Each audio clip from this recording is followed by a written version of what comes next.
자, 오늘 말씀 본문에는 두 번의 치유 사건이 나옵니다. 바로 예수님께서 두 딸을 치유하신 이야기입니다.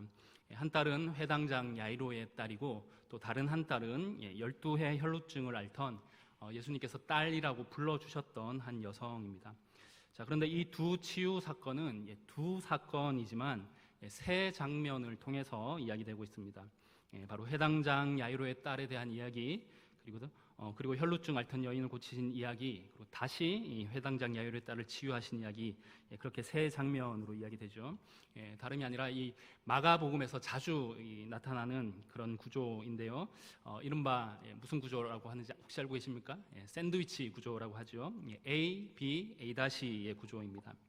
바로 회당장 야이로의 딸을 고치는 그 이야기 사이에 이 혈루증 앓던 여인의 이야기가 그 중간에 끼어들어 있는 것입니다. 야이로의 딸을 고치신 이야기가 이 혈루증 앓던 여인의 이야기를 앞뒤로 감싸고 있는 그런 모습인 거죠. 자, 이런 구조의 이야기는 무엇을 말해 줍니까? 이 두 사건이 서로 밀접한 관련을 맺고 있다는 것을 말해 줍니다. 이 두 사건이 두 개의 사건이지만 그러나 서로 무관한 사건이 아니라 서로 관련을 맺고 있는 하나의 이야기, 한 이야기로 읽혀질 수 있다는 것이죠. 자, 그래서 이 두 사건에는 서로 연결되는 요소들이 많이 있습니다. 먼저 두 사건에 나오는 예수님께서 고쳐주신 두 여성이 모두 어떻게 불리고 있습니까? 바로 딸이라는 호칭으로 불리죠.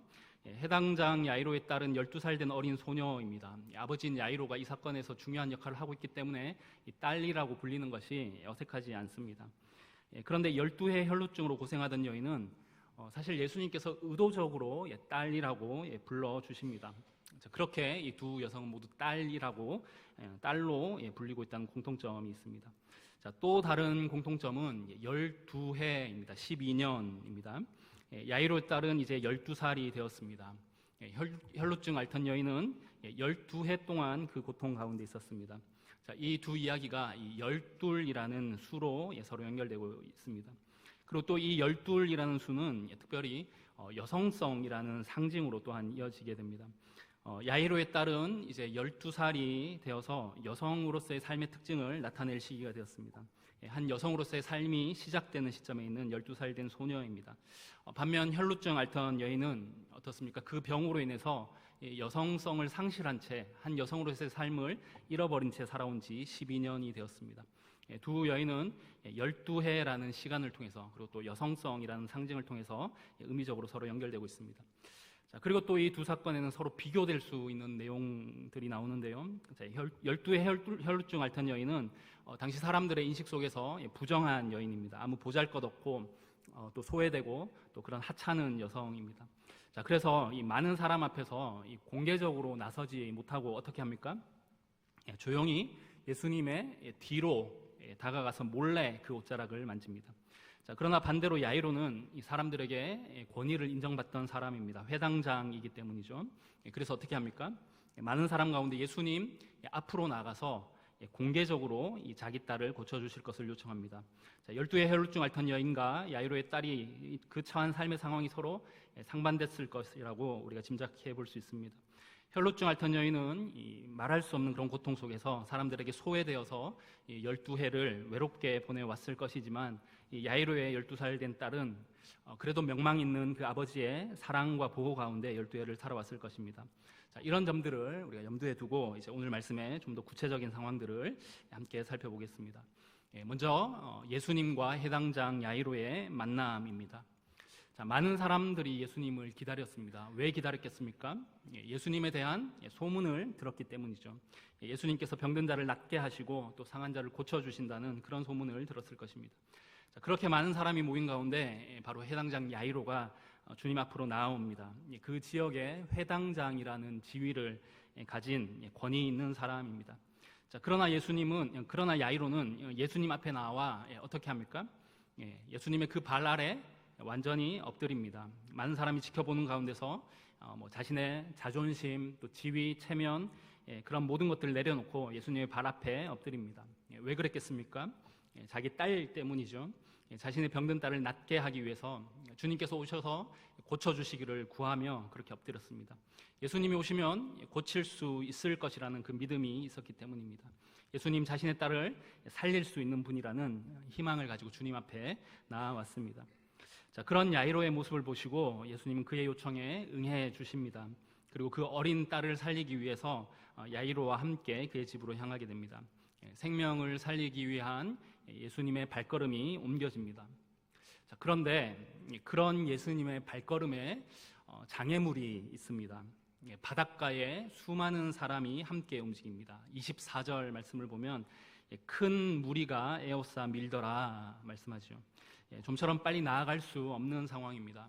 마치 유명 연예인이 그 팬들에게 둘러싸인 것처럼 예수님의 발걸음이 자꾸만 지체됩니다. 자, 이런 상황에서 야이로의 마음이 어땠겠습니까? 초조해질 수밖에 없었겠죠. 왜냐하면 딸의 목숨이 위태로운 상황이기 때문입니다. 자, 그런데 급기야 돌발 상황까지 발생합니다.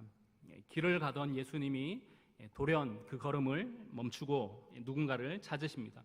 바로 주님의 옷에 손을 댄 사람을 찾으십니다. 야이로는 원치 않는 장애물을 만났습니다. 야이로의 다급한 사정을 아는지 모르는지 예수님은 옷에 손을 댄 사람, 곧 그 혈루증 앓던 여인을 찾으십니다. 여인을 찾으시고 또 그 여인의 삶 속으로 개입해 들어가셔서 그의 사정을 들으시고 그렇게 시간을 지체하는 예수님의 모습입니다. 자, 그 모습을 야이로는 옆에서 초조하게 지켜볼 수밖에 없습니다. 자, 야이로의 입장에서 그리고 또 그 모든 상황을 지켜본 이 주위 사람들이 볼 때 예수님은 지금 시간을 지체하고 계십니다. 자, 이미 일어난 일이고 또 말씀을 보면 이 자신의 몸에서 능력이 나간 것을 예수님께서 아셨기에 이미 그 여인의 병 또한 나았다는 것을 아셨을 텐데 왜 예수님 이 많은 사람들 가운데 그 여인을 찾으시는가? 왜 여인을 상대하시고 또 그의 삶의 이야기 하나하나 들으시며 그렇게 시간을 보내시는가? 그렇게 생각하게 됩니다. 지금 상황 빨리 이 야이로의 딸을 고치러 가야 하는 상황이 아닌가? 딸의 목숨이 왔다 갔다 하는 그런 한시가 급한 상황에서 왜 예수님 여기서 시간을 지체하시는가 생각하게 된다는 것이죠. 자, 이런 의문 때문에 우리는 이 혈루증 앓던 여인의 그 상황을 생각해 보게 됩니다. 자, 이 여인은 어떤 여인입니까? 극복할 수 없는, 이겨낼 수 없는 아픔 가운데 있던 여인입니다. 빠져나올 수 없는 절망에 갇혀 있던 사람이죠.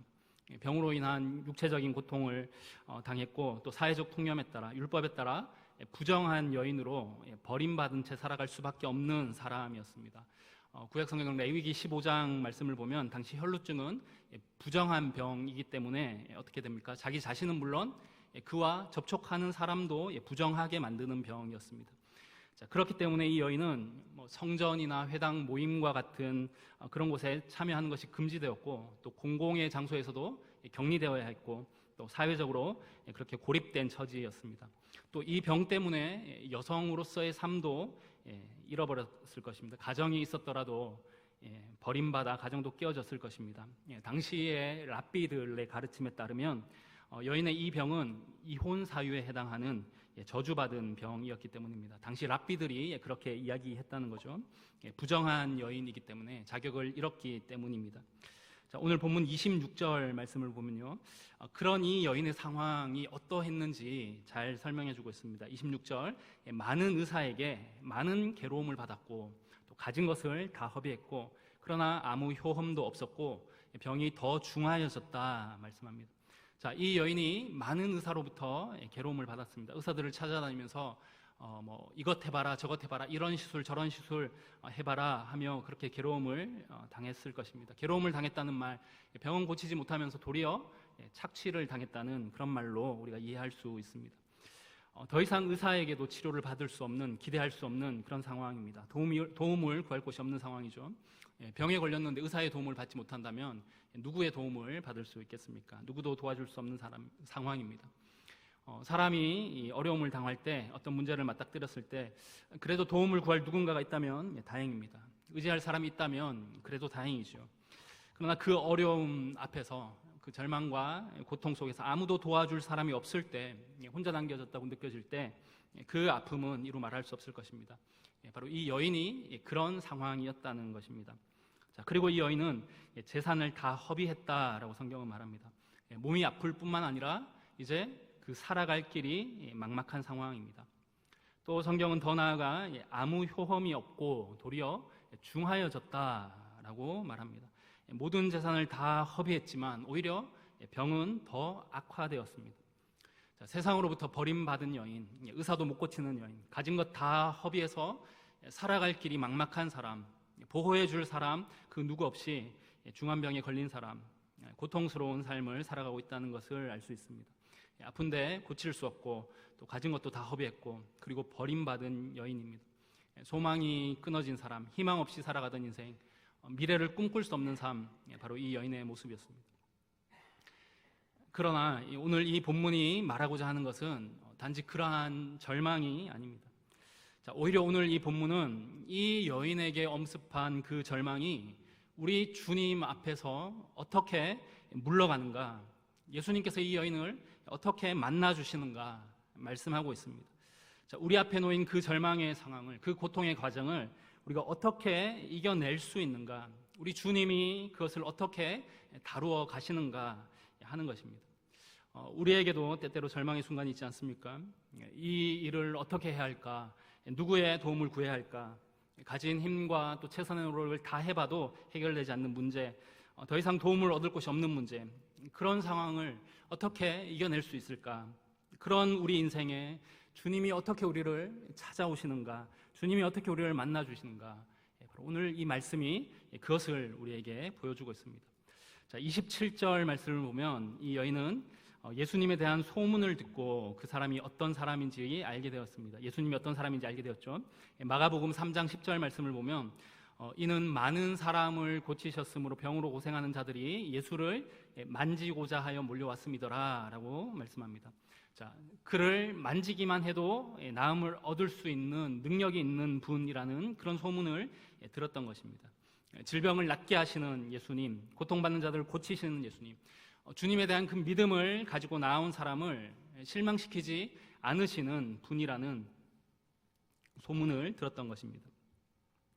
자, 그런데 아무리 그런 예수님에 대한 소문을 듣고 그래서 믿음이 생겼더라도 이 여인이 그 믿음을 나타내기는, 믿음을 실행하기는 쉽지 않은 상황입니다. 왜 그렇습니까? 우리가 24절 말씀을 통해 그곳에 사람이 굉장히 많았다는 사실을 이미 보았습니다. 자, 이 여인이 예수님께 나아가기 위해서는 어떻게 해야 합니까? 이 많은 사람들 틈에 들어가서 그 사람들을 뚫고 예수님께 나아가야 합니다. 사람들 가운데 들어간다는 것 그 자체로 이 여인에게는 굉장한 위험을 감수해야 하는 일일 것입니다. 혈루증 앓는 부정한 여인이 무리 가운데 들어와 있다는 것이 발각된다면 큰 곤욕을 치를 것이기 때문입니다. 게다가 예수님을 직접 만진다는 것, 부정한 여인이 장성한 유대인 남성을 먼저 접촉한다는 것, 당시에는 있을 수 없는 일이었습니다. 더욱이 지금 예수님 어떤 상황입니까? 회당장 야이로의 집으로 이동하는 중입니다. 그것도 회당장의 다급한 그런 요청으로 서둘러 가야 할 상황이죠. 명망 있고 권위 있는 사람의 그 다급한 필요를 위해 이동하고 있습니다. 자, 만일 이 상황에서 문제를 일으킨다면 어떻게 되겠습니까? 이 여인이 어찌 망설이지 않을 수 있겠습니까? 예수님을 만지면 나을 것이라는 믿음이 있더라도 그것을 행동으로 옮기기는 결코 쉬운 일이 아니었습니다. 위험이 있고 또 어려움이 따를 수밖에 없습니다. 수도 없이 망설였을 것입니다. 자, 그러나 여인은 그런 위험보다도 더 절망적인 그 삶의 상황에 내몰려 일을 저지르고 맙니다. 마지막 남은 신락 같은 희망을 가지고 사고를 치고 말죠. 결국 많은 사람들 사이에 들어가서 예수님에게까지 그 사람들을 해치고 돌파해 나아가서 예수님을 만집니다. 일을 저지른 것이죠. 자, 그리고 몸의 병이 나았습니다. 그런데 그게 끝이 아니었습니다. 결국 어떻게 됩니까? 예수님을 만진 것이 들통납니다. 자신에게서 능력이 나간 것을 아시고 예수님께서 돌아봅니다. 누가 내 옷에 손을 대었느냐? 손댄 사람을 찾습니다. 그리고 어느새 예수님의 그 시선은 겁에 질린 이 여인에게로 향합니다. 33절 말씀을 보면요, 이 여인이 두려워하고 떨었다라고 그렇게 이야기합니다. 이제 자신의 잘못이 이 많은 사람들 앞에서 드러나겠구나, 곤욕을 치르겠구나, 그렇게 생각하며 두려운 마음으로 자신의 상황을 이실직고합니다. 자, 그러나 여인의 그런 두려운 마음과는 달리 예수님의 반응은 예상 밖이었습니다. 주님의 말씀 속에서 따뜻함과 사랑을 느낄 수 있습니다. 누가 내 옷에 손을 대었느냐라는 예수님의 말씀은 질책하기 위함이 아니라, 두려워하게 하기 위함이 아니라 더 큰 평안을 주기 위해서였습니다. 34절 말씀입니다. 딸아, 내 믿음이 너를 구원하였으니 평안히 가라. 내 병에서 놓여 건강할지어다. 예수님은 두려워하는 그 여인의 행동을, 그 율법을 어긴 그 잘못, 그 행동을 오히려 뭐라고 말씀하십니까? 믿음이라고 칭찬해 주십니다. 벌을 받을 것이라고 생각했지만 오히려 더 큰 치유와 회복이 주어졌습니다. 주님의 이 말씀 앞에서 여인에게 있던 모든 두려움이 물러가고 또 모든 긴장이 해소되었습니다. 참 평안이 찾아왔습니다. 이제 이 여인은 딸이라고 불러주신 예수님의 말씀 가운데 존귀한 하나님의 자녀로 세워지게 되었습니다. 자, 여인이 원한 것은 몸의 병이 낫는 것이었지만 예수님은 더 많은 것을 선물해 주셨습니다. 그의 인생 전체를 향해 평안을 주셨습니다. 많은 사람 앞에서 이 여인이 더 이상 부정한 여인이 아니라, 또 아무도 보호해 주지 않는 이 버려진 여인이 아니라 가장 친근하고 가장 사랑스러운 호칭으로 불러주시죠. 돌봄과 보호 가운데 있음을 말씀하십니다. 사랑받는 존귀한 사람임을, 하나님의 자녀임을 선언해 주십니다. 세상에서 버려졌던 여인이었습니다. 의사도 고칠 수 없어서 재산을 다 잃고도 병이 더 악화되었던 여인, 살아갈 길이 막막했던 사람이었죠. 너무도 고통스러운 삶을 살아가던 이 여인이 주님을 붙들었을 때, 주님께서 그의 삶에 개입해 들어가셨을 때 새로운 삶을 선물받게 되었습니다. 이 여인이 예수님을 만나기 전의 삶은 괴로움과 질병과 가난과 고통의 삶이었지만 예수님을 만난 이후의 삶은 회복과 치유와 용서와 평강의 삶이 되었습니다. 주님이 이 여인을 찾으셨을 때, 주님이 이 여인의 삶을 추적해 들어가셨을 때 그 누구보다도 사랑받는, 그 무엇보다도 존귀한 하나님의 자녀의 삶이 되었습니다. 바로 주님이 그렇게 이 여인을 만나 주셨습니다. 자, 그런데 한편으로 이 상황에서 옆에 있던 야이로의 마음은 어땠겠습니까? 예수님께서 많은 사람 앞에서 혈루증 앓던 여인에게 평안을 말씀하십니다. 자, 이 여인에게는 평안을 말씀하시지만 옆에 있는 야이로의 마음은 좀처럼 평안할 수가 없습니다. 야이로의 그 조급한 마음, 그 타들어가는 마음에는 아랑곳하지 않고 야이로의 그 죽어가는 딸은 잊어버린 듯 예수님은 그 여인을 상대하고 계시지요. 33절 말씀 보면 그 앞에 엎드려 모든 사실을 여쭈니라고 기록되어 있습니다. 그 여인의 지금까지 지내온 그 모든 사정 하나하나 일일이 다 들어주시고 많은 사람 앞에서 이 여인의 믿음을 칭찬하시고 그렇게 세워주시며 그렇게 시간을 지체하신 것입니다. 자, 그리고 바로 그 순간 야이로의 집에서 전갈이 왔습니다. 35절 말씀입니다. 당신의 딸이 죽었나이다. 당신의 딸이 죽었나이다. 불과 몇 분 전만 하더라도 내 딸을 고쳐주십시오 하며 희망을 가지고 왔었는데 이제 야이로에게는 모든 것이 끝나버린 상황이 되었습니다. 예수님께서 여인에게 치유와 구원의 은총을 선포하시는 그 순간 말씀의 기록에 의하면 35절 어떻게 기록합니까? 아직 예수께서 말씀하실 때에 다른 한편에서 이 야이로의 딸의 죽음이 전해지고 있습니다. 이 장면을 한번 머릿속으로 그려보시기 바랍니다. 굉장히 극적인 그런 장면이죠. 연극이나 뮤지컬의 한 장면으로 이 장면을 연출한다면 아주 극적으로 표현할 수 있을 것입니다. 한쪽 편에서 딸아 너의 믿음이 너를 구원하였으니 평안히 가라 라고 이야기하고 있지만 다른 한쪽에서는 당신의 딸이 죽었나이다 라고 이야기합니다. 한쪽에서는 생명이 선언되고 있는데 동시에 다른 한쪽에서는 죽음이 전해집니다. 여인이 예수님으로 인해 구원받던 그 순간 야이로의 딸은 죽게 된 것입니다. 예수님께서 길에서 만난 그 여인에게, 바로 그 딸에게 생명을 말씀하시는 바로 그 순간 야이로의 집에서 온 사람은 집에 있는 딸의 죽음을 이야기합니다. 자, 야이로의 입장에서 볼 때 이 여인은 자기 딸의 목숨을 담보로 생명을 얻게 된 셈입니다. 결국 죽어가고 있는 그 순간에 예수님께 와달라고 했는데 이제 딸이 죽었습니다. 어려워 보이지만, 힘들어 보이지만 그래도 주님 앞에 나아가면 극복할 수 있을 것 같아서 그 문제를 가지고 주님 앞에 아랬는데 이제 모든 것이 끝나버렸습니다. 이제 더 이상 빠져나올 수 없는 절망이 그에게 찾아왔습니다. 그의 딸이 죽었습니다. 자, 그러나 그 절망의 순간, 이제 돌이킬 수 없는 실패라고 여기지는 바로 그때 예수님께서 야이로에게 말씀하십니다. 36절 말씀입니다. 두려워 말고 믿기만 하라. 두려워 말고 믿기만 하라. 자, 야이로의 집에서 온 자는 딸의 죽음을 전하며 야이로가 가지고 있던 그 신라 같은 희망마저 포기하게 만듭니다. 더 이상 선생님을 괴롭게 하지 마십시오 하며 그 아이에게로 향하는 예수님의 발걸음을 멈추게 하려 합니다. 세상은 우리를 향해서 이야기합니다. 모든 것이 끝났습니다. 더 이상 희망이 없습니다. 이제 포기하십시오.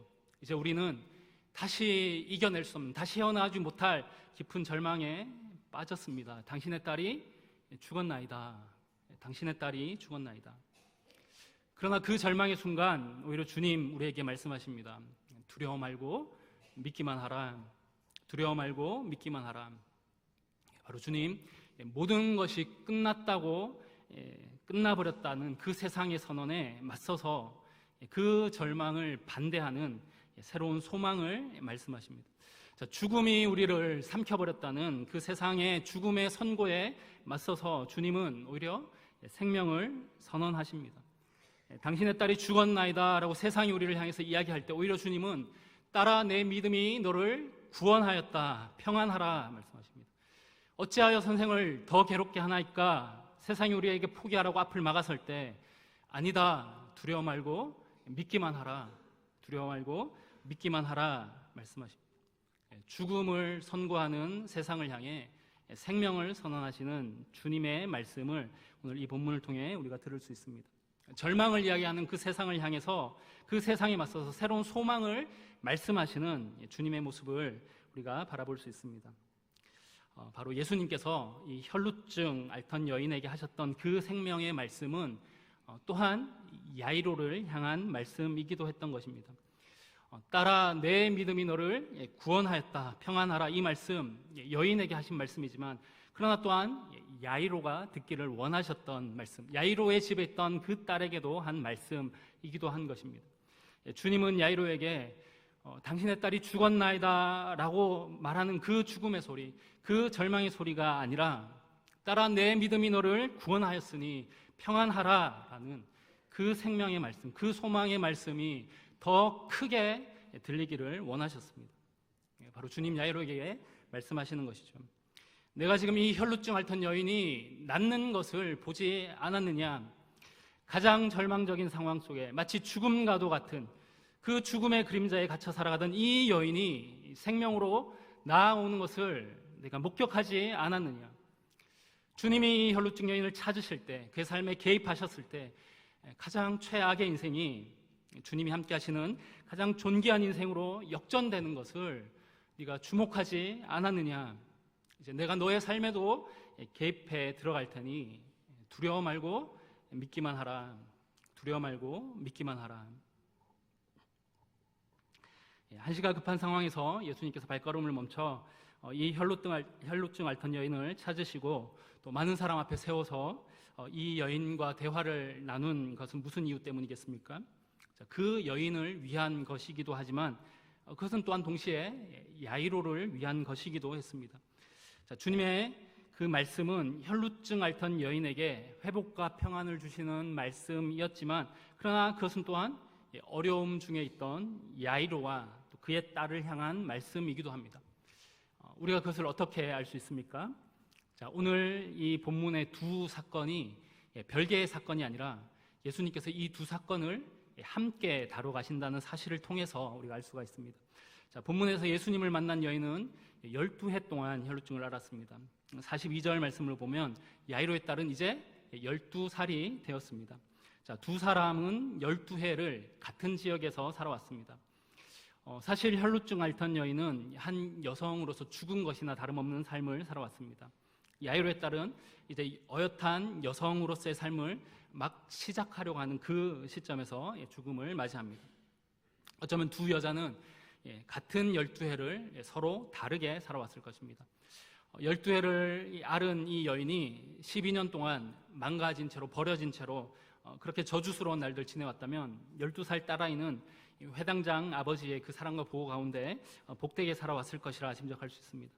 자, 그러나 이제 이 야이로의 딸은 고칠 수 없는 질병으로 인해 죽음을 맞게 됩니다. 반대로 12해를 죽음보다 더한 고통 가운데 보낸 이 여인은 예수님을 만나서 그 죽음에서 생명으로 나아오게 되었습니다. 이 두 여인의 삶이 서로 뒤바뀌게 된 것입니다. 사실 상황이 이렇게 된 것에 대해서 야이로는 예수님에 대해서 안타까운 마음, 아쉬운 마음이 들었을 수 있습니다. 야이로는 예를 갖춰서 예수님 앞에 엎드려 정중하게 도움을 구했습니다. 그러나 여인은 어땠습니까? 모든 예를 생략하고 몰래 뒤로 와서 무례하게 예수님의 옷자락을 만졌습니다. 사회적으로 또 율법적으로도 허락되지 않은 그런 부정한 행동으로 예수님께 해를 끼친 것입니다. 자, 도움을 요청한 그 태도로 봤을 때, 또 그 요청을 허락한 순서로 봤을 때도 이 야이로 쪽이 우선입니다. 병세의 그 다급한 정도를 봤을 때도 마찬가지입니다.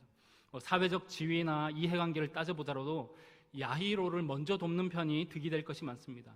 그럼에도 불구하고 예수님은 우선적이고 다급한 그 야이로의 요구를 뒤로 하고 여인을 먼저 상대하신 것입니다. 자, 그로 인해 이 두 여인의 두 딸의 상황이 뒤바뀌게 됩니다.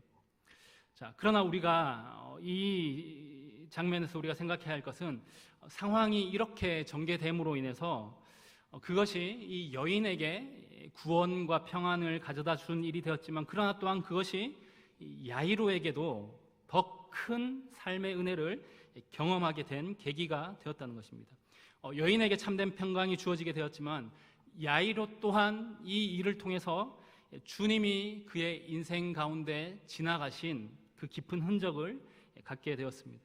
주님이 그의 인생을 만져준 그 잊을 수 없는 경험, 그 감동을 알게 되었습니다. 그래서 야이로는 주님에 대한 온전한 신뢰를 가질 수 있게 됩니다. 자, 만일 이 모든 과정이 없었더라면 사실 야이로는 더 중요한 것, 더 소중한 것을 경험하지 못했을 것입니다. 예수님 참 능력이 크신 분이시구나, 주님 앞에서 못 고칠 병이 없구나 하는 그런 마음은 가졌을지 모르지만, 그러나 모든 희망이 사라진 가장 절망적인 그 상황에 과연 누구를 의지해야 할지, 누구를 신뢰해야 할지에 대해서는 경험하지 못했을 것입니다. 죽음이라고 하는 그 돌이킬 수 없는 절망에서도 우리에게 새로운 소망으로 찾아오시는 그 주님에 대한 신뢰를 배우지 못했을 것입니다. 즉, 이 모든 과정을 통해서 야이로는 자신의 그 절망의 순간에도, 가장 고통스러운 그 상황에도 새로운 소망으로 찾아오시는 주님을 경험하게 된 것입니다. 모든 소망이 다 사라져버린 것 같은 그 순간에 의지해야 할 분이 누구인지 야이로는 배우게 되었고, 바로 그 순간까지도 잃어버리지 말아야 할 것이 무엇인지 알게 되었습니다. 그것이 바로 주님에 대한 신뢰, 주님에 대한 믿음이라는 것을 알게 되었습니다. 인생의 가장 깊은 절망 속에서 오히려 주님을 신뢰함으로써 갖게 되는 그 소망이 무엇인지를 알게 된 것입니다. 모든 것이 끝났다고 생각되는 바로 그 순간에 어떤 음성에 귀를 기울여야 할지를 알게 된 것이죠. 절망의 음성, 그 실패의 음성, 거기에 귀를 기울일 것이 아니라 주님으로부터 주어지는 그 소망의 말씀, 주님의 그 사랑의 말씀, 거기에 귀를 기울여야 함을 알게 되었습니다. 죽음이라는 그 문제 앞에서도, 죽음 앞에서일지라도 주님의 말씀, 주님을 신뢰하는 그 믿음을 가질 수 있게 되었습니다. 이것은 혈루증 앓던 여인도 똑같이 경험한 것입니다. 소문으로 들었던 주님이 그저 능력이 많아서 병을 고치시는 분이 아니라 어떤 분을 경험합니까? 지금 나와 함께 하셔서 그 주님이 나를 사랑하시고 나에게 참 평안을 주시기를 원하시는 분이라는 사실을 이 여인 또한 알게 되었습니다. 나를 가장 잘 알고 계시고 나를 기뻐하시고 또 나를 온전히 세워주시는 분이라는 그 믿음을 가지게 되었습니다. 사실 이 여인은 그저 병만 낫고 가려고 했지만 주님이 이 여인을 찾으셔서, 주님이 이 여인의 삶을 붙드셔서 그와 인격적인 관계를 맺으셨습니다. 그래서 이 여인 또한 주님이 그의 인생 가운데 지나가신 그 깊은 흔적을 간직하게 되었습니다. 주님이 그 인생 가운데 들어오셔서 그의 삶을 만져주신 그 삶 가운데, 그 감격 가운데 주님을 신뢰하는 삶을 살아가게 되었습니다. 오늘 이 본문의 말씀, 바로 오늘 우리를 향한 말씀입니다. 우리의 삶도 마찬가지지 않겠습니까? 우리도 때때로 이 연약한 인생 가운데 어렵고 절망적인 현실을 마주할 때가 있을 것입니다. 어쩌면 우리 또한 그 영적 혈루증 가운데 신음하며 아프고 힘겨운 삶을 살아가고 있는지도 모르겠습니다. 고민과 한숨이 반복되는 삶 혹시 살아가고 있지는 않으십니까? 우리 삶의 어느 구석이라도 우리 주님의 만지심을 필요로 하지 않는 곳은 없습니다. 우리가 예수님을 따르는 그리스도인으로 언제나 주님을 바라보며 살아가야 함에도 불구하고 우리 안에 있는 그 연약함으로 인해 때때로 절망감을 느끼게 될 때가 있습니다. 우리가 마주한 그 현실적인 어려움 때문에 좌절감을 맛보기도 합니다. 꿈꿔왔던 길, 또 기도해왔던 그 삶의 모습, 그것과 너무도 멀어져 버린 채 너무도 많은 시간이 흘러와 버렸다는 그런 생각이 들지는 않으십니까? 우리 삶의 비전이나 또 삶의 구체적인 계획들이 내 생각과는 너무도 다른 그 현실적인 어려움에 가로막혀서 그 모든 것들을 포기해야만 하는 그런 상황에 대한 좌절감을 느낄 때가 있지는 않으십니까? 이제 나도 꿈꿀 수 없는 삶이 되었구나, 꿈을 꿀 수 없는 인생이구나, 그런 마음이 문득 들 때가 우리에게도 있을 것입니다. 그 순간 우리에게 어떤 음성이 들려옵니까? 우리가 그 순간 어떤 음성에 귀를 기울입니까? 그런 삶의 순간 이제 더 이상 희망이 없다고 말하는, 모든 가능성이 사라졌다고 말하는 이 세상의 소리에 귀를 기울입니까? 아니면 주님의 음성, 주님의 말씀에 귀를 기울이십니까?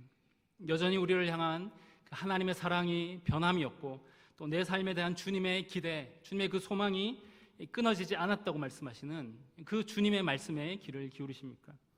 우리 그리스도인은 낙심과 절망의 소리가 들려오는 이 세상 한복판에서 살아갈지라도 그러나 새로운 소망으로 찾아오시는 우리 주님의 음성, 주님의 그 말씀을 들을 줄 아는 자들입니다. 때로 삶의 절망의 상황을 맞고 또 마음의 좌절감이 밀려올 때 여러분 주님의 말씀을 붙들 수 있기를 원합니다. 우리 주님께서 말씀하십니다. 말씀을 통해 우리의 마음을 위로하시고 또 우리의 마음을 일깨워 주십니다. 사랑하는 아들아, 사랑하는 내 딸아, 꿈꿀 수 없는 현실 때문에 불안해하지 말고 나를 사랑하렴. 내 사랑이 너를 꿈꾸게 할 거야. 희망이 보이지 않는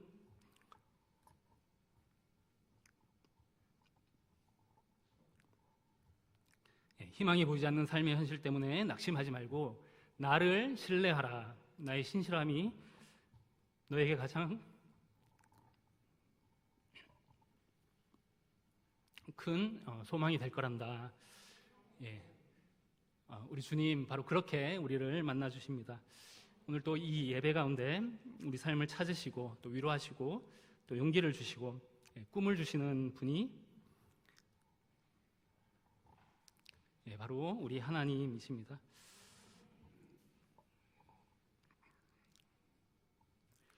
우리 주님이 필요해서 그 가난한 심령으로, 그 아픈 마음으로 주님 앞에 찾아온 사람을 결코 그냥 돌려보내지 않으십니다.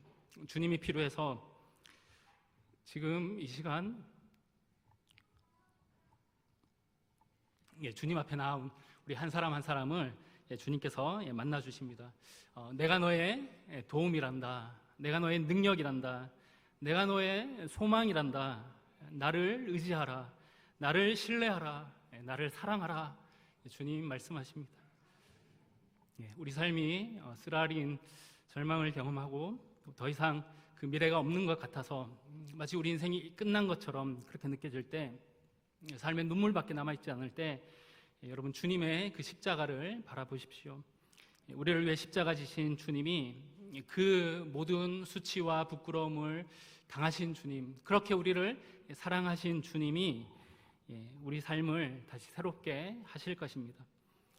도무지 그 앞이 보이지 않는, 막막하게만 느껴지는 그런 삶을 살아갈지라도, 끝이 보이지 않는 절망의 시간을 우리가 지나고 있을지라도 예수 그리스도와 함께하는 삶이라면 그보다 더 큰 기쁨은 없습니다. 우리가 아침에 눈을 뜰 때 주님의 함께하심을 느끼고 그 사랑을 신뢰하게 된다면 그보다 더 큰 평강은 없을 것입니다. 주님이 내 삶 가운데 지나가셨던 그 흔적을 간직한 삶, 주님이 우리 인생을 만져주신 그 경험, 그 감동을 아는 삶, 그것이 우리에게는 가장 큰 축복입니다. 여러분, 이 절망의 순간에 끝이 아니라고 말씀하시는 오늘 우리 삶 가운데 찾아오셔서 우리로 새롭게 힘을 내게 하시는 주님, 예수 그리스도를 바라보시기 바랍니다. 주님의 말씀에 귀를 기울이시기 바랍니다. 살아계신 하나님 말씀을 붙드는, 그래서 그 말씀 가운데 새로운 힘을 얻고 또 새로운 꿈을 꾸고 또 용기와 희망을 바라보는 그런 오늘 우리의 삶이 될 수 있기를 간절히 소망합니다.